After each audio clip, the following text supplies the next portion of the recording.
Et salut les amis, c'est Okayo, et aujourd'hui on se retrouve pour un nouvel épisode de Locker of Death. Donc, le dernier épisode, nous étions arrêtés pendant la nuit. Donc, on essayait de dormir et je crois qu'on avait réussi à nous endormir. Sauf qu'à un moment, on se réveille et on remarque qu'en fait, il y a Karina qui se trouve au-dessus de nous.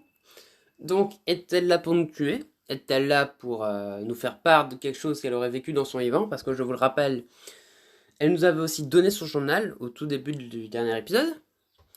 Dans ce journal, nous avions appris aussi qu'elle avait été maltraitée par beaucoup de gens.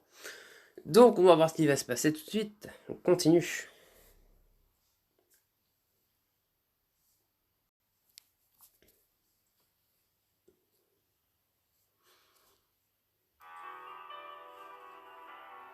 Je me dépare pour m'échapper, mais le fantôme m'agrippe avec trop de force pour que je puisse y arriver. Mon corps refuse de bouger et ma poitrine se comprime tellement qu'il devient difficile de respirer. Non, pas comme ça. Je fixe désespérément son impitoyable regard, mais elle ne faiblit pas. Ma vue commence à se brouiller. Pas comme ça. Stop. Rue fait une irruption dans la paix assez court vers le fantôme. Elle tient quelque chose dans la main, mais ma vision vacillante m'empêche de voir ce que c'est. Disparaît, esprit. Elle commence à chanter quelque chose dans une langue inconnue. Ah. Le fantôme disparaît dans un cri. L'air fleuille dans mes poumons et je respire à nouveau. Je peine à me relever et je cligne des yeux jusqu'à ce que ma vision soit plus nette. Merci, ce n'était pas arrivé au moment. Elle est partie maintenant. Je ne pense pas qu'elle reviendra si tôt. Comment as-tu su que j'étais en danger? J'ai bien essayé de crier, mais je n'y arrivais pas.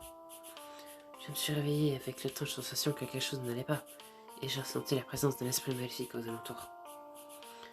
Comme tout allait bien dans notre chambre, j'ai pensé qu'il fallait voir de ton côté. C'est tout, elle s'est réveillée avec un mauvais pressentiment et s'est précipitée juste à temps pour me sauver la vie. Comment l'as-tu chassé? Rue a toujours cet objet à la main, et je me rends compte que c'était le genre de baguette en bois utilisée dans les rituels de purification. J'ai pris quelques trucs utiles, juste au cas où quelque chose comme ça n'arriverait. En gros, j'ai essayé de la bannir, mais ce n'est que temporaire. Au moins, tu as pu faire ça. Oui, j'étais un peu inquiète, surtout après ce qui s'est passé quand j'ai essayé de la contacter et quand nous sommes entrés dans la maison. Ouais, si lui n'avait pas réussi à battre le fantôme, nous serions peut-être tous les deux morts à l'heure actuelle. Tu m'as sauvé la vie, merci. De rien, je suis surtout contente que ça ait marché. Ouais, d'après toi, pourquoi as-tu réussi à la faire partir cette fois? Je ne vois que deux explications possibles. Premièrement, peut-être qu'à mesure que nous approchons de la vérité, la malédiction s'affaiblit et ses pouvoirs diminuent. Ça me paraît trop beau pour être vrai. Je sais. Il se peut aussi qu'elle ait simplement été distraite et elle était totalement concentrée sur toi quand je suis entré dans la pièce. Ouais. Elle avait l'intention de me tuer, rien à voir avec la fille effrayée avec laquelle je commençais à sympathiser avant de m'endormir. Quand je me suis réveillé, elle était... Je frissonne en me rappelant ce qui vient d'arriver. Quand ma vision a commencé à se troubler, j'ai vraiment cru que c'était la fin. C'est bien pire que toutes les autres fois où nous l'avons rencontrée. Elle doit savoir que nous sommes sur le point de conjurer la malédiction. Elle cherchera à tout prix à nous arrêter. Pourquoi nous a-t-il donné son journal tout à l'heure? Elle n'a même pas essayé de nous attaquer quand nous étions dans la maison. Il y a quelque chose qui cloche. Tu sens quelque chose? Elle va revenir? Non, ce n'est pas ça, je veux dire... quelque chose qui ne tourne pas rond ici. Je ne comprends pas. Désolé, je ne suis pas tout à fait sûr. C'est juste une sensation. Mais je comprends pas ce que ça veut dire. Si c'est important, je suis sûr que tu finiras par le savoir. Merci. Pas de quoi. Elle se retourne vers la porte, mais elle hésite. Quand elle parle à nouveau, sa voix est beaucoup plus douce. Est-ce que ça va aller? Si tu es inquiet, je pourrais passer le reste de la nuit avec toi. Je ne donnerai pas te laisser seul ici si tu te sens en danger. Ça va aller. Tu es sûr? Oui, ne t'inquiète pas pour moi. Très bien. Alors bonne nuit. Rory quitte ma chambre et je suis seul à nouveau. Je me recouche, mais les souvenirs de l'attaque du fantôme continuent à monter. Si cela se reproduit, Non, si elle revient, Rue elle remarquera à nouveau. Elle verra qu'aucun mal ne soit fait à personne ce soir. Cependant, il me faut beaucoup de temps avant de pouvoir me rendormir. Le lendemain matin, on se retrouve tous dehors pour continuer l'enquête. Je suis un peu fatigué par l'incident de cette nuit, mais les autres ont l'air à se reposer. Rue croise mon regard et secoue un peu la tête. Je lui fais aussi un signe de la tête pour la remercier. Sans parler de ce qui est arrivé à Nodoka et Mana. Pigé. C'est probablement mieux ainsi. Très bien. Revoyons ce que nous avons appris. Nous discutons quelques minutes de tout ce que nous savons sur Karina. Sa vie telle que racontée dans son journal, sa mort tragique et le sort de sa famille après ça. Pensez que nous trouverons quelque chose qui nous aidera à briser la malédiction dans son école? Pour l'instant, c'est notre meilleure piste. L'école semble être intimement liée à la tragédie. J'ai peur d'avoir de mauvaises nouvelles. Oh non. Quoi? J'ai demandé des renseignements à l'auberge sur l'école qui était ici il y a 20 ans. Et apparemment, elle a été démolie. Quoi? L'école de Karina n'existe plus? J'ai craint que non. Mais j'ai des indications sur le terrain vague où elle se trouvait autrefois. Un terrain vague? Apparemment, tous les projets de construction là-bas ont été abandonnés parce que les choses tournaient toujours mal. Les gens disent que le terrain lui-même est maudit. Les choses sont mal? Comment ça? Des problèmes techniques, des machines qui tombent en panne brusquement alors que ce n'est jamais arrivé auparavant, des travailleurs qui ont subitement des accidents. C'est peut-être juste de la malchance. De la malchance? Sur un site lié à la mort tragique d'une jeune fille dont le fantôme tue les gens? C'est une sacrée coïncidence. Tu marques un point là. Et si la raison pour laquelle Karina ne peut pas trouver le repos était liée au terrain de l'école, cela expliquerait pourquoi elle ne laisse personne construire dessus. Eh bien, je suppose que c'est ce que nous recherchons. Même si le bâtiment a disparu, c'est ce qui nous conviendra parfaitement. Allons-y. Peut-être que nous pouvons encore découvrir quelque chose après tout. Le terrain vague est grand, mais il ne reste presque rien d'école. Des tas de décombres qui pourraient provenir du bâtiment reposent à des côtés de projets de construction abandonnés. Une sensation étrange flotte dans l'air et me donne la chair de poule. Et ok, c'est un travail flippant. Elle s'approche un peu plus de moi. Et maintenant, est-ce qu'on fout tout le terrain? Nous manquons de temps. Séparons-nous à nouveau pour pouvoir couvrir plus de terrain. Les mêmes équipes de deux qu'hier. Bien. Ah, ok. Bonne chance, vous deux. Elle me quitte à contre-cœur, oui, en traversant le terrain vague. Je me tourne vers Mana. Prête à y aller? Oui. Malgré l'impression qu'elle donnait il y a un instant, elle semble maintenant plus sombre. Quelque chose ne va pas?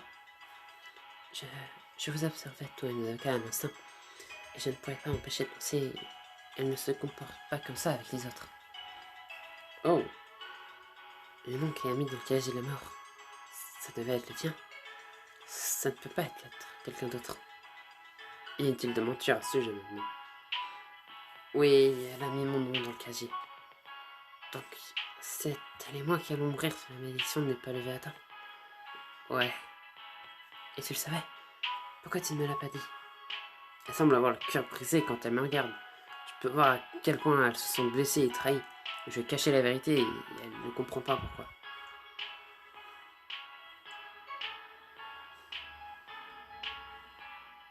Je tiens trop à toi. Tu tiens à moi, donc tu me mens. Je ne voudrais pas que tu saches que tu es en danger. Toute la culpabilité que j'ai ressentie, ne pas lui avoir dit remonte à la surface, sauf son regard blessé, mais ce qui est fait est fait. Je ne peux pas le changer. Je fais peur aussi que tu te sentes encore plus mal si tu savais que Nodoka est en danger. Est-ce qu'elle le sait? Elle l'a compris car elle savait que tu avais mis mon nom. Je vois. J'étais déjà tellement bouleversé par ce qui se passait que je ne voulais pas te perturber davantage en te disant que la réalité était tout autre. Et tu penses que c'était plus facile de croire que ta vie était en danger à cause de moi? Je suis désolé. Je croyais qu'on se faisait confiance, Simon. Je pensais que je pouvais te faire confiance pour me dire la vérité et que je me faisais assez confiance pour savoir que je pouvais encaisser. Je te fais confiance, Mana, je suis désolé. Je ne sais pas quoi dire. Je pose la main sur mon épaule. La dernière fois que je l'ai vue aussi effondrée, c'était après sa blessure. Quand elle avait l'impression que tout son corps se détériorait. J'aurais dû t'en parler, je n'arrêtais pas de me demander ce qui était le mieux. Et je crois que j'ai pris la mauvaise décision. Je suis vraiment désolé. Oh, Simon. Elle enroule soudain ses bras autour de moi et presse son visage contre mon épaule. Avant que je ne te parle de ton nom dans le casier, je n'arrêtais pas d'y penser moi aussi. Une partie de moi ne voulait pas que tu saches un jour que c'était de ma faute si tu étais en danger. Alors je pensais que je comprends. Je voulais que tu sois heureuse, Mana. Je voulais rompre la malédiction et te sauver sans que tu ne saches que ta mort pouvait être proche. Peut-être qu'il aurait été préférable qu'il le sache dès le début. Je voulais lui épargner cette souffrance, mais la douleur de la trahison semble être pire. À partir de maintenant, je serai toujours honnête avec toi. Je te le promets. Merci. Elle se redresse et me regarde dans les yeux avec un sourire tremblotant. La confiance et l'honnêteté sont le fondement de toute relation, tu sais. Je le sais. Mais peut-être que je dois aussi être un peu plus clair. Tu aurais pu me le dire si tu avais réalisé que j'étais prête à accepter la vérité quoi qu'il arrive. Ce n'est pas ta faute. Je peux quand même faire mieux. Mettons d'accord pour faire mieux à partir de maintenant. Ah, ok, je suis d'accord. Elle me prend dans ses bras et je la serre très fort en retour. Donc, tout va bien. Maintenant que nous allons va parler, oui. Elle lance un rire doux et nerveux. Dans un sens, je me sens beaucoup mieux maintenant. Que je sais que la malédiction ne me visera moi et pas toi. J'avais tellement peur à l'idée de te perdre, plus que pour ma propre vie. Je ne veux pas non plus que tu meurs. Ne t'inquiète pas, je n'en ai pas l'intention. Elle rit à nouveau. Ce n'est pas le genre de choses cavalières que tu répétais toujours quand je disais que je m'inquiétais pour toi. C'est mon tour à présent. Le temps presse, mais il n'est pas encore trop tard. Ensemble, nous pouvons lever la malédiction et faire en sorte que personne ne meure. Allons-y, brisons ce mauvais sort, finissons-en. Je tends le bras et elle glisse sa main dans la mienne. Nous traversons ensemble le terrain vague. Ah, c'est elle. Nous nous immobilisons, mais le fantôme ne nous attaque pas. Au lieu de ça, elle plane devant nous sans bouger, comme elle l'a fait hier dans la maison. Par ici. Elle tourne et flotte à travers le terrain vague, puis fait volte-face, comme pour voir si nous la suivions. Est-ce qu'on doit la suivre? Je pense que oui. Je ne crois pas qu'elle veuille nous faire de mal pour l'instant. Nous suivons prudemment le fantôme de Karina qui traverse le terrain vague de l'école vers l'endroit où Nodoka et Rui sont en train de fouiller. Waouh! Karina! Une fois que nous sommes réunis tous les quatre, le fantôme se retourne et nous fait signe de la suivre à nouveau. Je vois, donc elle veut nous montrer quelque chose. Karina nous conduit à travers la cour de l'école, puis elle s'arrête. Elle flotte dans l'air, le regard vide. Si ton doigt n'est pas très différent du reste du terrain. Qu'y a-t-il, Karina? Que veux-tu nous montrer? Je sens quelque chose. Quelque chose se passe. Allez. Le monde se transforme brusquement autour de nous. Au lieu de nous tenir sur le terrain vague, nous sommes à présent à l'intérieur d'un bâtiment scolaire. Arrêtez, laissez-moi tranquille.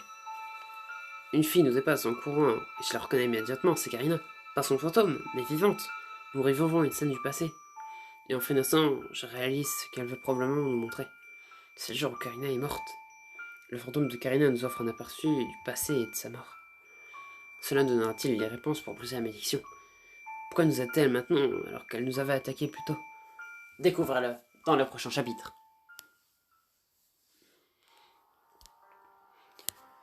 Eh bien, j'ai envie de dire que ce fantôme ne sait pas ce qu'il veut. Un coup, il essaye de nous assassiner, un coup, il nous aide. Donc bon, je serais quand même un peu mitigé sur la vie de ce fantôme. Mais bon, de toute façon, le plus important, c'est de sauver notre très chère Mana et notre très chère Nodoka. Donc voilà, j'espère que ce petit épisode vous aura plu. Si jamais c'est le cas, n'hésitez pas à vous abonner, à lâcher un like. C'était Okayo. Allez, salut!